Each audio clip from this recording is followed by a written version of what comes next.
Shall we have a chat? Hello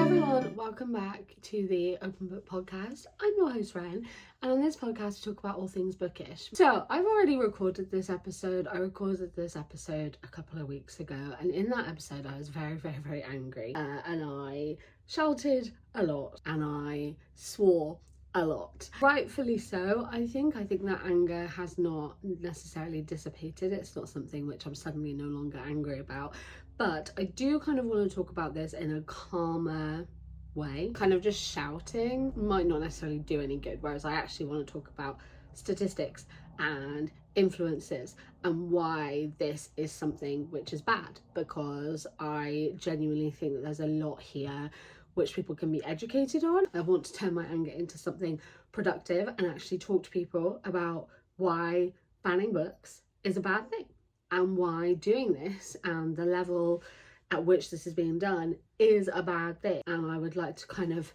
put my point across. Here's how we don't want these books to be banned, because we don't, and I don't think they should be. And I do genuinely think that we're doing a disservice to children and young people if we do continue to ban these books, because we are taking away a lot of resources and a lot from those children that actually could be very beneficial to them at certain points. Especially as a teenager, they are growing and changing and things are happening to their body and they are thinking things and they're being exposed to lots of things. And also especially with access to social media as well, I think that it's good for us to keep lots of things available to them. But before we get into that, like I said, my name is Ren. On this podcast I talk about all things bookish, and I make YouTube videos outside of this podcast, but this podcast is on that YouTube channel, so it's on the same place, where I talk about books and pop culture, and the majority of things that I talk about, like 99.9999% of things, is queer things, all that gay stuff. So I talk a lot about this, and I have also got lots of experience where I have worked with young people. I have a psychology degree, I have a psychology master's in educational psychology, and I'm also currently studying for a second master's. Psychological point of view, I'm very interested in the like psychology around literature. My educational psychology dissertation was in like literature and how people kind of approach literature. I'm not a psychologist, just to be very transparent with that. I do a lot of research, so have done research and wanted to kind of talk about that. So what I am discussing is the recent crackdown in book bans that have been happening across the UK. So book bans are not anything new. Book bans have been happening for a very long time. There have been trends over the years where certain books are cracked down on and taken out of schools, taken out of libraries, and considered to be banned books. There are a lot of banned books that have occurred throughout history. I recently did a podcast episode on the Howl obscenity trial and spoke about how that was a book that was challenged, and how actually the fact that Howl won and wasn't going to be banned and wasn't going to be censored was actually then very good for other literature and other things going forward when it came to what was in things and that kind of thing. So genuinely really good. I like a very interesting topic. I found it interesting. You can go and watch that video if you want to, or Google the Howl censorship trial. And I think most of the time what we've found when it comes to book bans is it doesn't do anything. It doesn't work. All you are doing is taking away things that are actually very valuable and very good resources away from people that could need it. As we've seen over the years, that doesn't happen. Actually, book bans have a more detrimental effect than letting people read the book in the first place, and I will talk about that. But this crackdown now, then the Index of Censorship asked a bunch of librarians, and 53% of the librarians that were polled said that they had been asked to remove books, and in about half of these cases the books were actually removed. The censorship is very much aimed at books with queer characters or by queer authors, and those are the books that are being particularly cracked down upon right now. So a lot of the reasoning behind this is that the reasoning of protect the kids. From what? What are we protecting children from? These books are not explicit. These books do not contain hardcore pornography. These books may have, like, there are children's picture books that have characters that might be like a character who's born a boy wanting to wear a dress and then realizes she's a girl. That's what these books have in them. They're not explicit.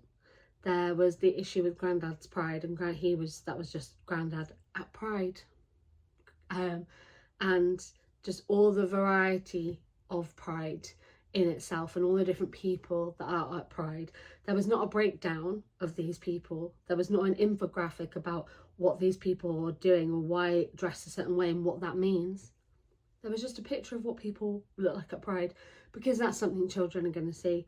Even if you don't take your child directly to Pride, if they see it on the TV, or if they are out in town and they see a Pride parade happening or a Pride event happening, these are the people that they're going to see. And actually exposing them to that is better, because then they have an understanding. A study by Kirikova in 2019 found that children reading books that have characters who are not like the reader actually encourages empathy in the reader. So if you are reading about a character that is not like you, identifies a different way, looks a different way, it actually highlights the struggles that that person might be facing to the reader, and the reader is able to empathize with those characters and have a wider and broader understanding of what certain groups of people go through.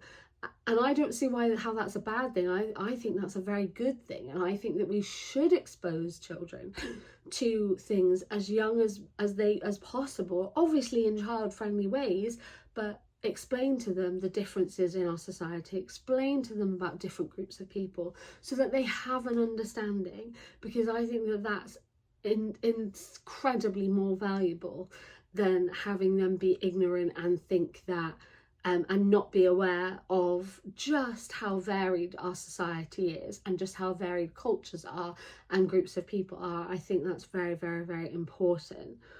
And then on the flip side, if you have people who are marginalised, who are in marginalised groups reading these books, a study by Vogels et al. In 2021 found that this negatively impacts the mental health of the marginalised people, because what you are doing by banning these books, by what you are doing by saying that these groups of people should be banned and are wrong, you are basically saying that they are wrong, that they are something which should not be spoken about, that they are something that needs to be hidden, that they are something that should not be on display. You are actively contributing to the negative mental health of the people that see themselves represented in these books. Queer kids exist.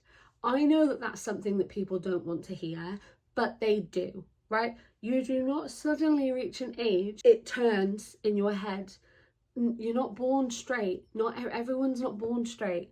You are born the sexuality that you are. It just takes different levels of time to come to an understanding and to figure out how you identify, right? There is a phenomenal study. I will link it below on the YouTube video because I'll have to find it. I don't have it written down in front of me, but I will have to find it. But there is a really, really good study, a really good graph, which shows that when people would be punished for being left-handed, there was, on this graph, no people that identified as being left-handed, because they were being punished for it. They didn't want to talk about it. They didn't want to admit that they were left-handed. One, because it was literally beaten out of them, and two, because they didn't want to be beaten, therefore didn't talk about it, right?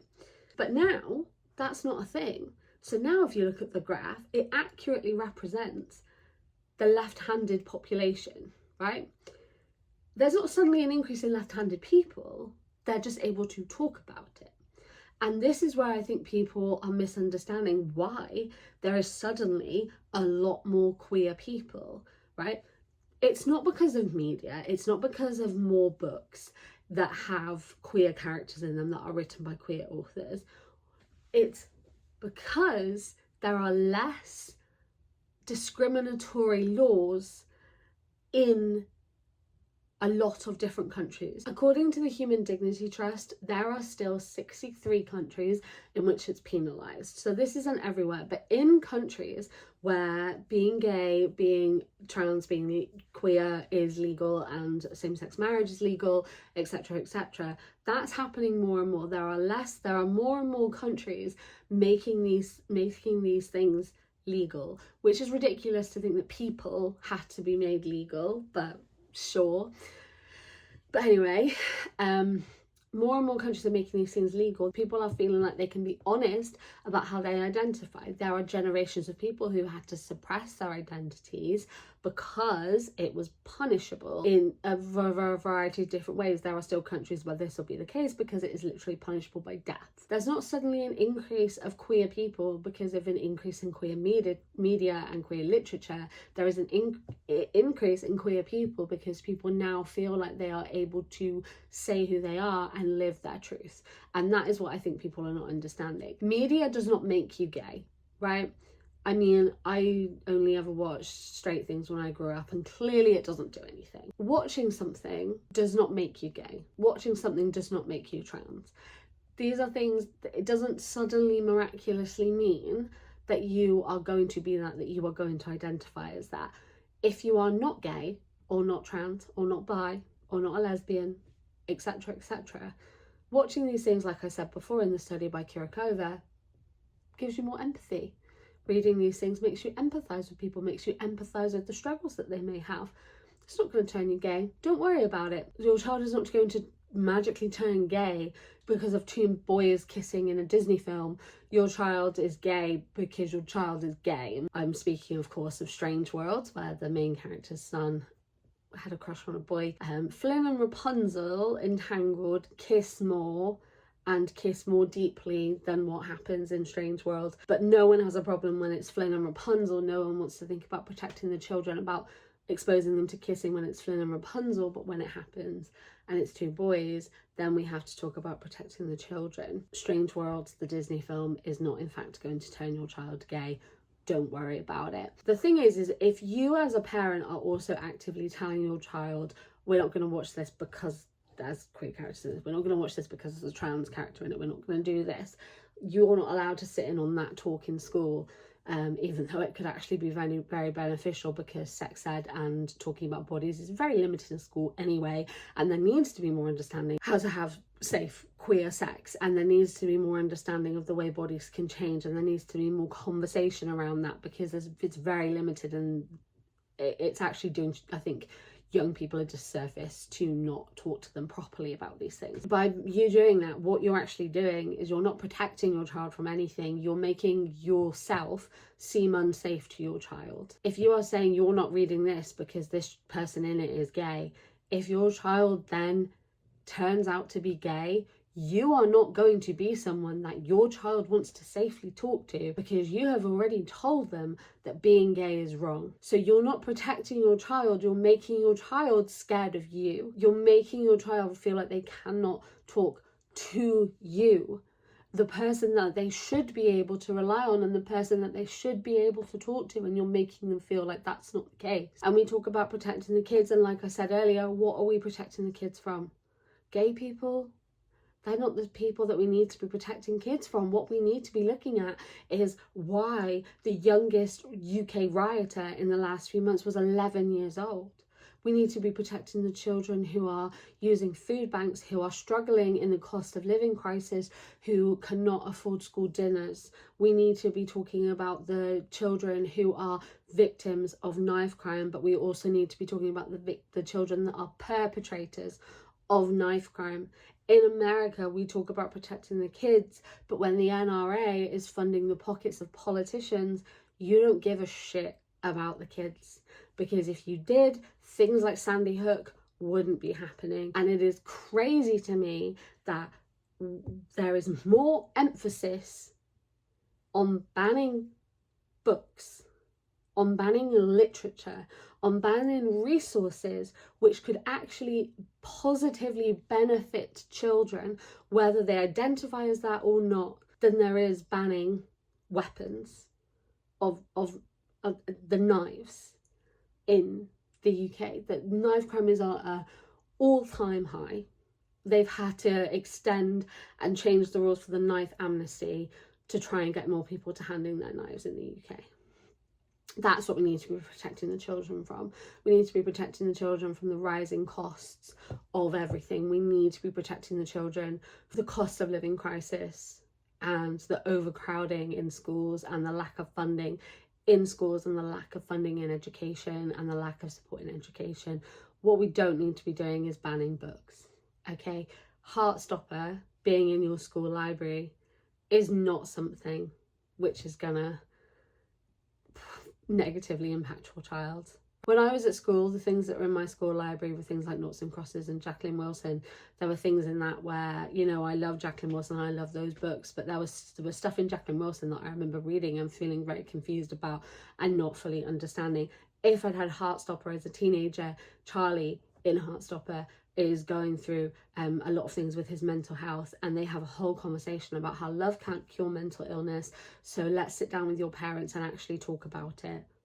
You know, I wish I'd had that when I was a teenager. I think that's brilliant. That's the type of thing I want my niece and my nephew to be reading, because I want them to know that you can come and talk to any of us in our family. That's a good thing. And we get to see Nick explore his sexuality and how he thought he, you know, and kind of how sexuality can be fluid in certain instances, and how he looks at things he did when he was younger and realizes, oh yes, definitely, and everything. You know, it's a lovely story, and I read it, and even though there's some really hard topics, I think it's lovely, and that's what I want the young people in my life to be exposed to, stories like that, healthy stories, healthy communication, healthy conversations around sex and consent and all protection and safe sex and all of that. That's what we need to have. When I was younger, I was reading Jacqueline Wilson Love Lessons, which wasn't vetted for me at all. I read Love Lessons, and in that it's a sort of kind of relationship between a 14-year-old and her teacher, and she has to leave the school and he faces no repercussions. There's no conversation about it. Her family are not very good with it, and that's what I was reading. Now there are beautiful queer stories written by queer people who have this experience, who have this understanding and are able to talk about it. I think it was either last year or 2022, Simon James Green was going to be talking at some schools and was told not to go to one of them because he himself was gay. Whereas he could actually have sat up there and spoken to students about his books, which are phenomenal books, and actually spoken about how his own experience and his own understanding, and shown these students that they're not alone. And if that's how they identify, there are other people that do that. There's someone who's successful, someone that wrote books about these stories, and you know, 30 years ago that wouldn't have always been the case. Events are being cancelled, authors are being taken out of events, authors are being told not to come to certain things. Just seems to be an attack on queer people. Just seems to be this attack on queer literature and queer authors and queer characters, but actually what you're doing is having a very detrimental effect on queer kids. Queer kids exist. They're going to exist regardless of what you think about queer people, regardless about what you tell them about queer people, regardless of what they see, what they're exposed to. They're gonna be queer. That it's how you are born. What you get to do is make a decision on if you want to support your child and have them know that you are someone that they can come and talk to, or are you going to make you become an unsafe space for your child because you've spent the majority of their life using words as slurs and telling them that book with this in is bad, therefore this is bad, therefore you are bad. There is a lot of stuff that kids are exposed to these days. Social media is growing at an unprecedented rate, and the negative impact that it is having on mental health and on children is very visible in front of our eyes. It's very visible. They are exposed to things that they should not be exposed to, and they are influenced by people telling them to use certain things and do certain things which they shouldn't be. There's lots of things that they're not gonna, you know, they watch one YouTube video and they take every single word in it as the truth. And I think at a time where there's a lot of things and a lot of influences kind of coming at them, I think it is important for them to read things by queer people, by queer authors, by have these, actually hear these stories, hear these authors write and tell these stories and talk about things, because otherwise they just, it does them a disservice for them to just be given so much misinformation and so much censorship. I think it's so important that we actually uplift and listen to queer voices and promote queer books and queer authors and queer stories. It is incredibly important.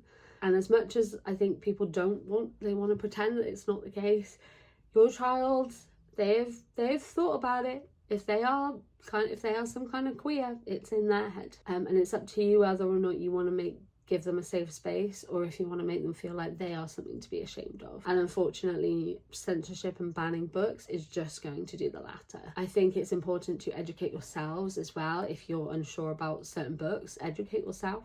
Talk to queer people. Look at reviews by queer people online. Look at what the authors said.